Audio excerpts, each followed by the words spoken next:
No, he's not. So we're going to call this meeting to order. Okay. And no roll call. We're good. Okay. Any declarations, conflict of interest? Now, Adoption of previous minutes. Does anybody have anything from the previous minutes? I can move that they're adopted.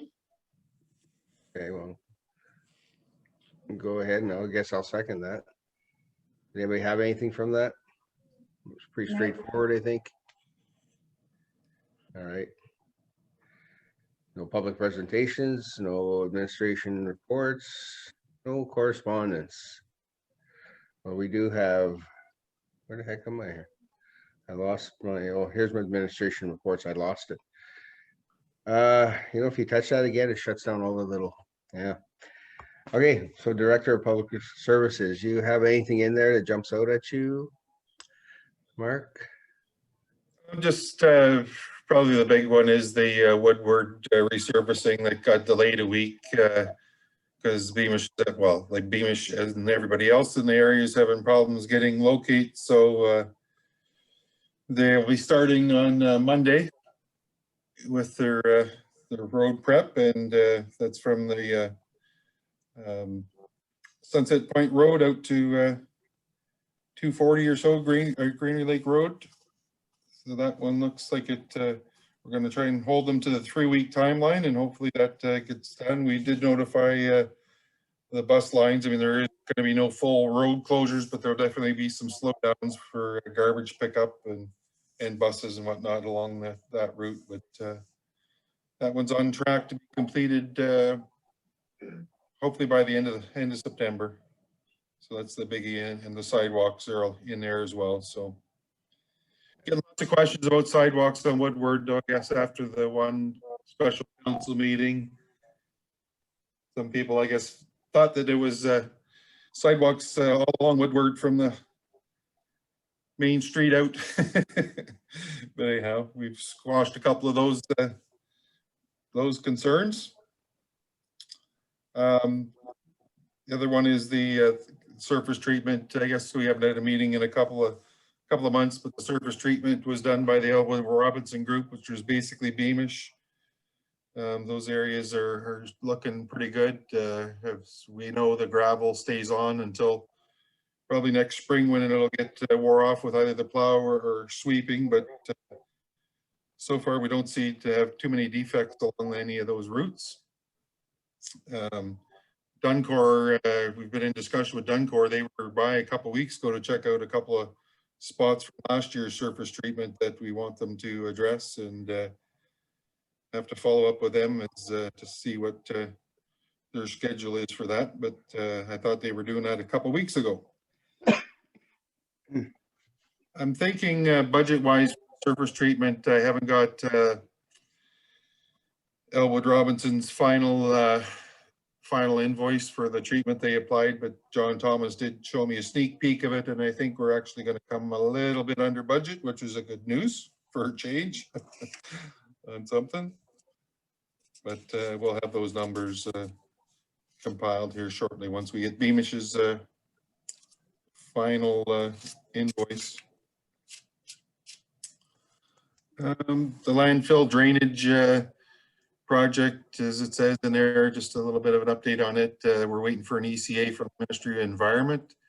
They're going to follow up again this week. I know Crescent was in discussion with them to try and get it pushed along, but still haven't got word that it's been finalized. But ABT's in there. They've done some clearing. It looks quite a bit different back in there now that a lot of the bush has been cleared out. So they shouldn't be too long getting the ditching completed and the settlement pond done as well once they get that approval. So that's good news. Other than that, I don't think there's any real major, the Cosley Bridge, if anybody's been driving over it, which I'm sure you have, it's the defect on the edges was fixed up as well a few weeks ago. So that defect work has been completed as of now. Mark, what about the one manhole we talked about? I think we said it might be a bell manhole near the Yeah. the lights. That was- Yeah, It'll rattle your teeth. yeah, and I should follow up with Bell because they, Clarence said that was not part of their dealings and they're not allowed to touch it apparently, so I can double check with Paul on that Morehouse, but it's probably something separate outside of the contract that we'll have to try and get addressed. That was done, what, in 2018, that section? Or 19? Yes, through you, Chair Roy, that was outside of the contract. That will have to be a separate issue addressed by Bill. It was outside the contract, but we paved that area, right? Because the hole was, the rut of the manhole wasn't there before. It only showed up after the work.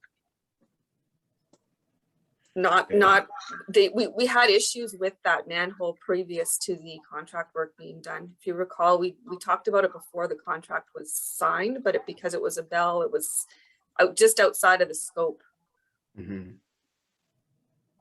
There's not fresh pavement on there? I don't believe so, is there, Mark? Well, I think they done that a few years ago in their first section, I believe. It was a little bit before me, but yeah, I can see if we can get that adjusted. Probably just have to add a ring or so. I don't imagine they want it paved right over. I don't know if they access it much, but I actually have a Bell contact now, which was a challenge to get. We had to get them in to look at relocating a guy and an anchor on Woodward Avenue there for a sewer job that we need to do. And boy, it's hard to find somebody from their construction division to address them, but I actually have a good contact, which his grandmother was the neighbor of Mayor Hagman, the Martins, related to the Martins. So he said, call me with any issues. So I'll call him and see if be done with that. Right on. Anything else, Mark?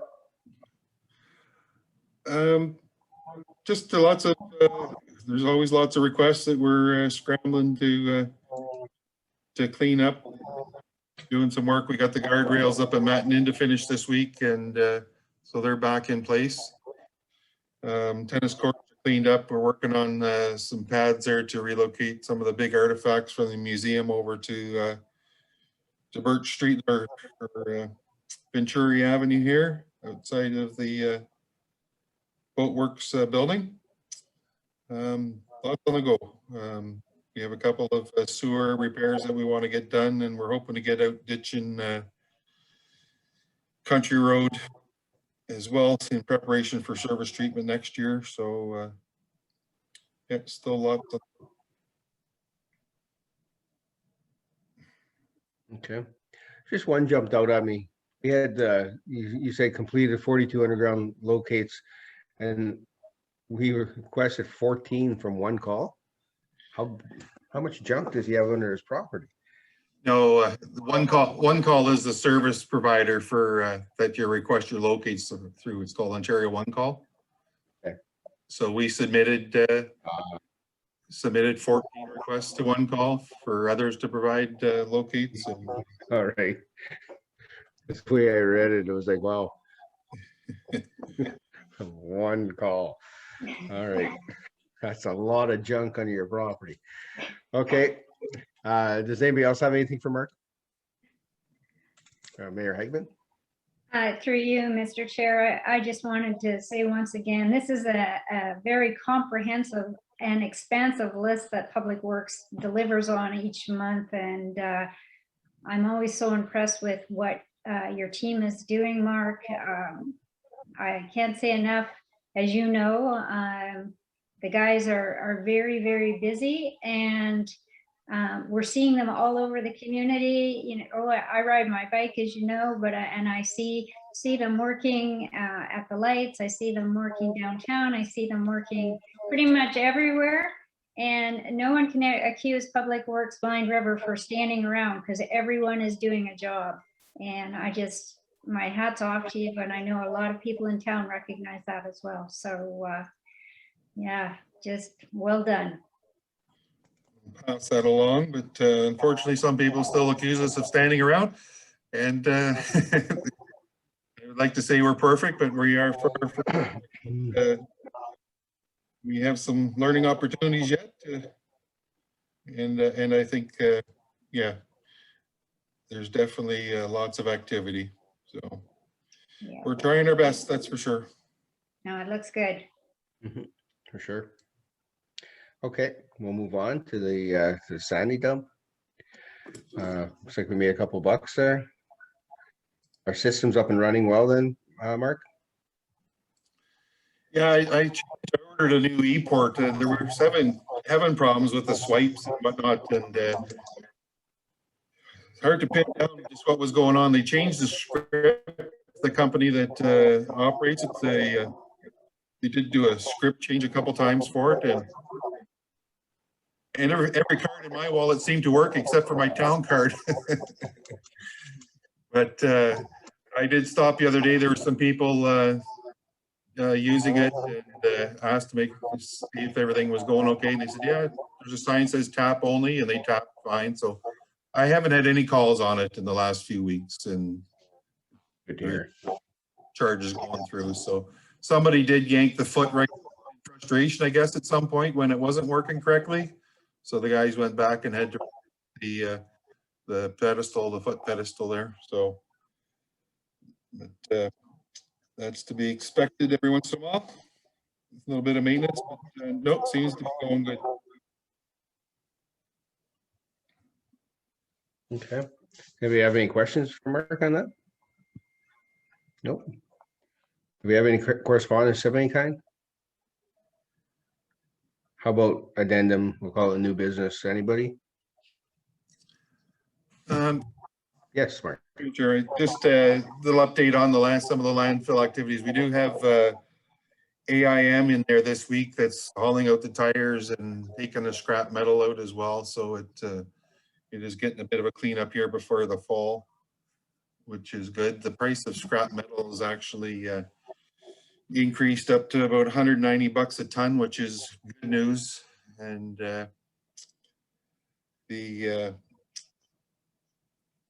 been doing a little bit of had some discussions with GFL. I mean, the cardboard bin area has been a disaster, so I'm after them to do something a little different to make sure that's neat and tidy. Every time I go there, that cardboard area is overflowing, and it shouldn't be like that at all. So we may be adding some extra if you're getting concerns from the public.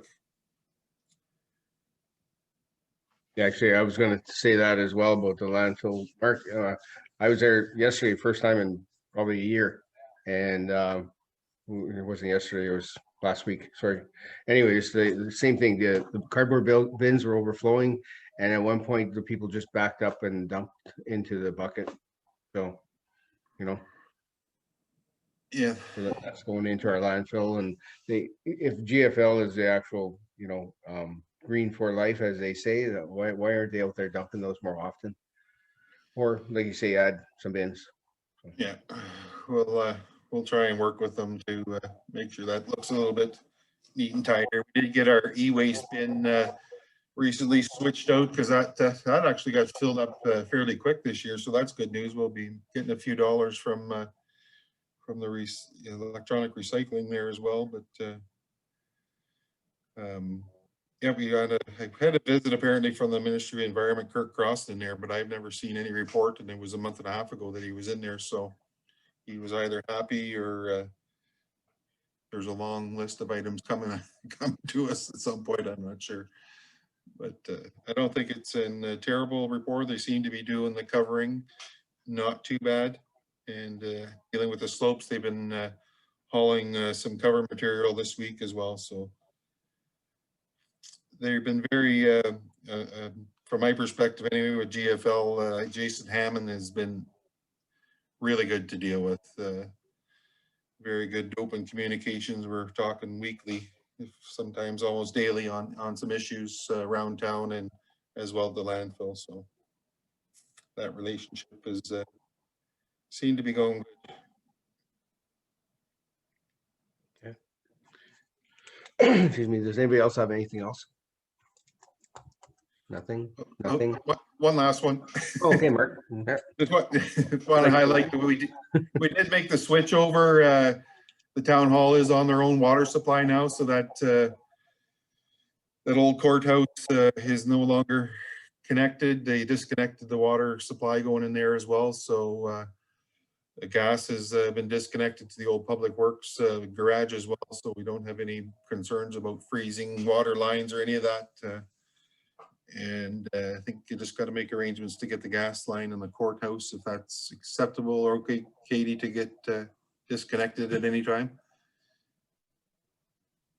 Yeah. And We're still waiting for Telek to give the approval and go ahead for that, but yes. okay.